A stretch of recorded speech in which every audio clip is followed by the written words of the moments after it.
हो, विजय और पराजय, जीवन और मृत्यु, सुख और दुख के प्रश्नों में ना उलझो और युद्ध करो। यदि इस युद्ध में तुम्हारी विजय हुई तो पृथ्वी का राज्य और यश भोगोगे, और यदि वीर गति को प्राप्त हुए तब भी यश के साथ साथ स्वर्ग पाओगे। इसलिए हे कौन्तेय, उठो, सुख दुख, लाभ हानि, जय पराजय सबको समान समझो और युद्ध करो, कि यही तुम्हारा क्षत्रिय कर्तव्य भी है और मानव धर्म। हतो वा प्राप्स्यसि स्वर्गम जित्वा वा भोक्ष्यसे महीम तस्मात् उत्तिष्ठ कौन्तेय। मेरा हाथ तो अब भी गांडीव की ओर नहीं बढ़ रहा है केशव। मेरी समझ में तो अब भी यह नहीं आ रहा है कि इस युद्ध से लाभ क्या होगा। लाभ हानि ये दोनों ही सापेक्ष शब्द हैं धनंजय। मैं जानता हूं कि तुम्हें पृथ्वी के भोग या स्वर्ग के सुख की कामना नहीं है। इसलिए हे कौन्तेय, सुख दुखे समे कृत्वा लाभा लाभौ जया जयौ ततो युद्धाय युज्यस्व नैवं पापम अवाप्स्यसि। सुख दुख, लाभ हानि, जय पराजय से ऊपर उठो पार। मुझसे तो अब भी नहीं उठा जा रहा है केशव। अब तक मैं तुम्हें ज्ञान और विवेक की दृष्टि से समझा रहा था पार्थ, जो जीवन के आर पार देख सकती है और सत्य की गहराई में झांककर उसकी अंतरात्मा का स्वर समझ लेती है। किंतु कदाचित तुम उसकी अमूर्तता में उलझ गए। तो व्यावहारिक कर्म की तुला में इस क्षण को तोलकर देखो पार्थ। व्यावहारिक कर्म की दृष्टि से अपने कर्तव्य के विषय में निर्णय लो, तब भी तुम इसी निर्णय पर पहुंचोगे कि तुम्हारे लिए इस युद्ध में भाग लेना आवश्यक है। यही निर्णय तो मैं नहीं ले पा रहा हूं केशव, नहीं ले पा रहा हूं। तुम ये निर्णय केवल इसलिए नहीं ले पा रहे हो पार्थ कि तुम इस क्षण को केवल व्यक्तिगत लाभ और व्यक्तिगत हानि के तुला में तोल रहे हो। यही तो मोह का बंधन है पार्थ, यही तो तुम्हारे शोक की जड़ है, और इसीलिए तुम्हारा ये कायर, पलाय और कलंक में डुबोने वाला शोक न तुम्हारे हित में है और न ही समाज के हित में। यह शोक न वर्तमान के लिए शुभ है और न ही भविष्य के लिए। लाभ और हानि की इस कामना में न भटको पार्थ, न भटको। केवल कर्म करो। कर्म कर्म तो अपने आप ही में पुण्य है, पवित्र है और समाज के लिए कल्याणकारी। कर्म तो स्वयं ही अपना फल भी है पार्थ। परंतु यदि तुम समाज कल्याण के कार्य में स्वयं अपना हित मिला लोगे तो तुम्हारा वो कर्म अशुद्ध और अशुभ हो जाएगा।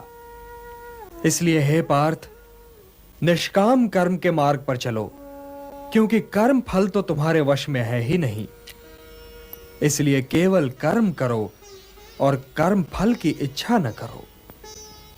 कर्मण्येवाधिकारस्ते मा फलेषु कदाचन मा कर्म फल हेतुर्भूः माते संगोस्त्वा कर्मणि। किंतु निष्काम कर्म कैसे संभव है वासुदेव? फल का ज्ञान ही तो कर्म करवाता है, और यदि दृष्टि फल से ही हट जाए तो कोई कर्म करेगा ही क्यों? कोई कर्म इसलिए करेगा पार्थ कि कर्म के बिना तो जीवन संभव ही नहीं।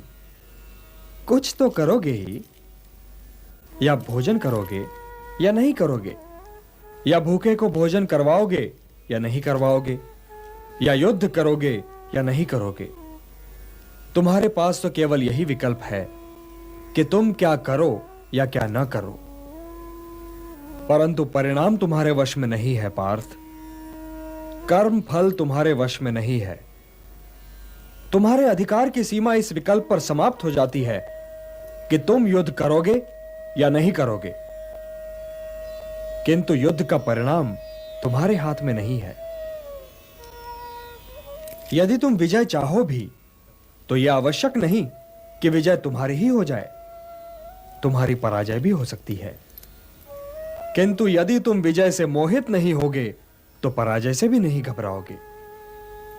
यदि तुम ये सोचो पार्थ कि चाहे विजय हो चाहे पराजय, किंतु तुम तो केवल इसलिए युद्ध कर रहे हो कि युद्ध करना तुम्हारा कर्तव्य है, तो विजय के सुख या पराजय के दुख का प्रश्न ही नहीं उठता। और जो न विजय से सुखी हो और न पराजय से दुखी, वही स्थित प्रज्ञ है। इसलिए हे पार्थ, कर्म के प्रतिफल की चेष्टा न करो। तुम तो केवल वही करो जो तुम्हारे वश में है। अर्थात अपने धर्म का पालन करो। यही कर्मयोग है पार्थ, यही कर्मयोग है। इस रहस्य को समझो पार्थ कि तुम्हारे पास तो केवल करने या ना करने का विकल्प है, किंतु कर्म के अंत पर मनुष्य के अधिकारों की सीमा समाप्त हो जाती है। कर्म का परिणाम मनुष्य के वश में नहीं है, परंतु यदि तुम्हारा आखेट तनिक भी इधर से उधर हो जाए तो तुम चूक जाओगे। तुम्हारा अधिकार तुम्हारे वाण संधान पर है, तुम्हारा अधिकार तुम्हारी दृष्टि पर है, परंतु उस मृग पर तुम्हारा कोई अधिकार नहीं जिसकी ओर तुम वाण चला रहे हो। हे धनंजय, सत्पुरुष कभी अपने अधिकारों की सीमा का उल्लंघन नहीं करते। अर्थात अपने कर्म में स्थिर रहो पार्थ, स्थिर रहो, क्योंकि कर्म की कुशलता का ही नाम योग है। और योग क्या है केशव? योग क्या है? वही तो बता रहा था पार्थ। योग कर्म का कौशल है, मोह का त्याग कर्म का कौशल है, मोह से मुक्त होकर अपने कर्तव्य का पालन करना कर्म का कौशल है, सफलता और असफलता दोनों ही में समान रहना कर्म का कौशल है। बुद्धि युक्तो जहातीह उभे सुकृत दुष्कृते तस्मात् योगाय युज्यस्व योगः कर्मसु कौशल। सक्ताः कर्मण्य विद्वांसो यथा कुर्वन्ति भारत कुर्यात् विद्वान् तथा सक्तः चिकीर्षुर्लोक संग्रहम्। हे भारत, कर्म तो अज्ञानी भी करते हैं, परंतु केवल अपने निहित स्वार्थ की दृष्टि से। ज्ञानी का कर्म तो निस्वार्थ होता है, संसार के संतुलन को स्थिर बनाए रखने के लिए होता है, लोक कल्याण के लिए होता है। इसलिए हे पार्थ, अपने मन पर कोई बोझ न लो, अपना कर्म मुझे अर्पण कर दो और यह धर्म युद्ध करो। कर्तव्य पालन के मार्ग पर तो मृत्यु भी कल्याणकारी हो जाती है। यदि पितामह, गुरुजनों और सगे संबंधियों का तुम्हें वध भी करना पड़े तब भी तुम्हें पाप नहीं लगेगा, क्योंकि कर्तव्य पालन पाप रहित होता है पार्थ। कर्तव्य पालन पाप रहित होता है। यदि वे वीर गति को प्राप्त हुए तो उनकी मृत्यु कल्याणकारी हो जाएगी, और यदि तुम वीर गति को प्राप्त हुए तो तुम्हारी मृत्यु भी। इसलिए हे पार्थ, युद्ध करो, क्योंकि धर्म का मार्ग पाप का मार्ग नहीं हो सकता। हे पार्थ, ध्यायतो विषयान् पुंसः संगस्तेषु उपजायते संगात् संजायते कामः कामात् क्रोधो विजायते क्रोधात् भवति सम्मोहः सम्मोहात् स्मृति विभ्रमः स्मृति भ्रंशात् बुद्धिनाशो बुद्धिनाशात् प्रणश्यति। हे पार्थ, सामान्य पुरुष विषय का ध्यान करता है और विषय का ध्यान उसे आसक्त बना देता है। इस आसक्ति या लगाव से काम का जन्म होता है। जब काम की पूर्ति नहीं होती तो क्रोध उत्पन्न होता है। जब क्रोध उत्पन्न होता है तो विषय के प्रति मोह और बढ़ जाता है, और जब मोह और बढ़ जाता है पार्थ, तो सोचने की शक्ति भटक जाती है। जब सोचने की शक्ति भटक जाती है तो बुद्धि का नाश होता है, और जब बुद्धि का नाश होता है तो मनुष्य का सर्वनाश हो जाता है। और हे कुंती पुत्र, तुम्हारा यह मोह तुम्हें बुद्धि के विनाश की ओर ले जा रहा है।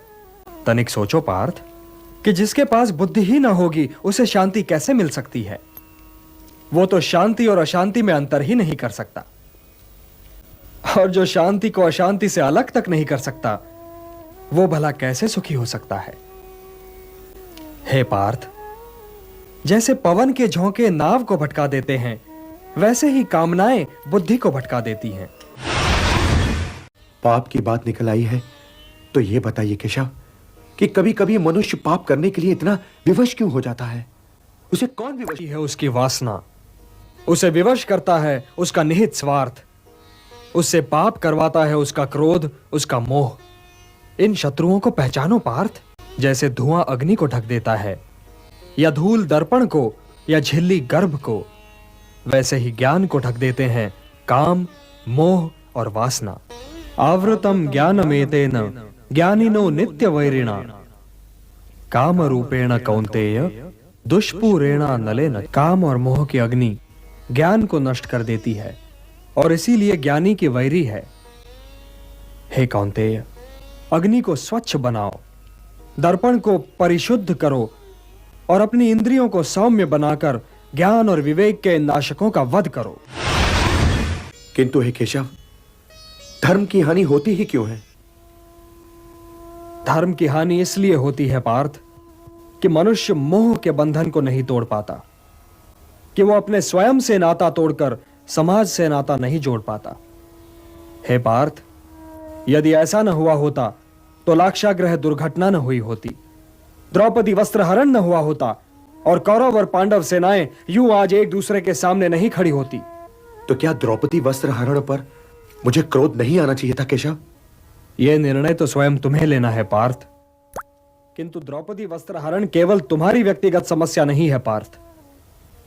जो समाज इंद्रप्रस्थ की पटरानी महाराज द्रुपद की पुत्री और पांडवों की पत्नी द्रौपदी के वस्त्रहरण पर चुप रह गया, वो समाज भला किसी साधारण नारी के मान सम्मान की क्या रक्षा करेगा? द्रौपदी वस्त्रहरण एक सामाजिक समस्या है पार्थ, एक सामाजिक समस्या है, और यह तुम्हारा कर्तव्य है कि तुम उन शक्तियों को नष्ट करने के लिए युद्ध करो जो किसी द्रौपदी का वस्त्रहरण कर सकती हैं। ये शक्तियां समाज की शत्रु हैं पार्थ, और जो महापुरुष इस युद्ध में उन शक्तियों के पक्ष में हैं, उनके पक्ष में युद्ध करने आए हैं, उनसे युद्ध करने में भी संकोच न करो। अपने व्यक्तिगत क्रोध और व्यक्तिगत मोह के बंधनों से मुक्त होकर लोक कल्याण के लिए युद्ध करो पार्थ, यही तुम्हारा परम कर्तव्य है।